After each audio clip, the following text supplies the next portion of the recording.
সারাদিন সংসারের কাজ, বাচ্চা সামলানো, সংসার সামলানো, তারপর যদি শুনতে হয় ঘরে বসে কি করো, তখন কেমনটা লাগে বলেন তো। যাই হোক, নিত্যদিনের কথা এটা, আর কি করার। আসসালামু আলাইকুম, আমি সাবরিনা। আপনারা সবাই কেমন আছেন?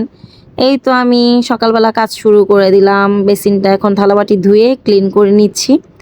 তো ক্লিন করে নেওয়ার পর আমি এখন ড্রয়িং রুমটা গুছিয়ে নিব। তো এই তো আমার টেবিলের ক্লথটা ময়লা হয়ে গেছিলো আর কি, বাইরের থেকে ধুলা এসে ময়লা হয়ে গেছে। তো আমি এখন এটা ঝেড়ে ক্লিন করে রানারটা বিছিয়ে নিলাম। তো এটার এখন আমি গ্লাসের স্ট্যান্ড, জগ আর চামেচের স্ট্যান্ড আছে, তো এই তো এইগুলো বসিয়ে নিলাম। তো আমার সোফার কভারটাও ধুলো দিয়ে ভরে গেছিলো, এলোমেলো ছিল।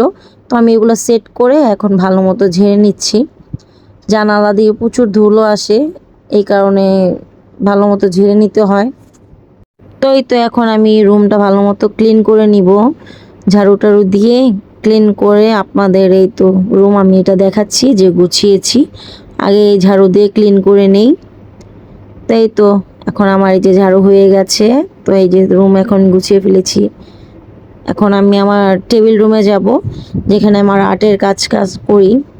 তো এখানে আমি আর্টের কাজও করি, আর এই যে কুকিং, এইসব আর কি, সব কাজই করি টুকিটাকি, যাই হোক।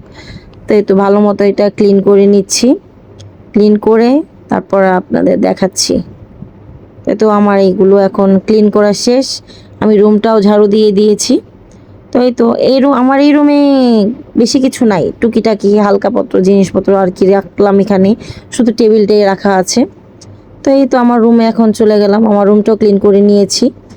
তো এই তো বড় বড় আর্টিস্ট কার দরকার আছে, এই দেখেন আমার ছেলেরা দেয়ালের মধ্যে পুরো আর্ট করে ভরে ফেলছে। ওদের মতো বড় আর্টিস্ট মনে হয় আর কেউ নাই। যাই হোক, এখন আমি এই তো রান্নাবাড়ে চলে আসলাম। আমি আজকে পটল আলু দিয়ে তেলাপিয়া মাছ রান্না করব, আর কাঁচকলা ভাজি, ডাল, ভাত। তো আমি ভাতটা রান্না করে ফেলছি, আর ডালটাও রান্না করে ফেলছি। এখন এই যে তরকারিগুলো বসায় দিব, কাট এইগুলো কাটা হয়ে গেলে তারপরে তরকারিগুলো বসায় দিব। তো এই তো কাটা কোটা শেষ, আমি ক্লিন করে নিয়েও এই তো কাঁচকলা কেটেছিলাম। এই কাঁচকলাগুলো মশলা দিয়ে ভালো করে এখন ভেজে নিব। তারপরে এখানে আমার এই যে তরকারিগুলো ভালো করে কষিয়ে নিচ্ছি। কষিয়ে তরকারি রান্না করে শেষ করে তারপরে আমি আর কি খাওয়া দাওয়া চলে যাব। এই তো সবার খাবার খেয়ে নিয়েছে, তো আমি এখন খাবার নিয়ে বসলাম।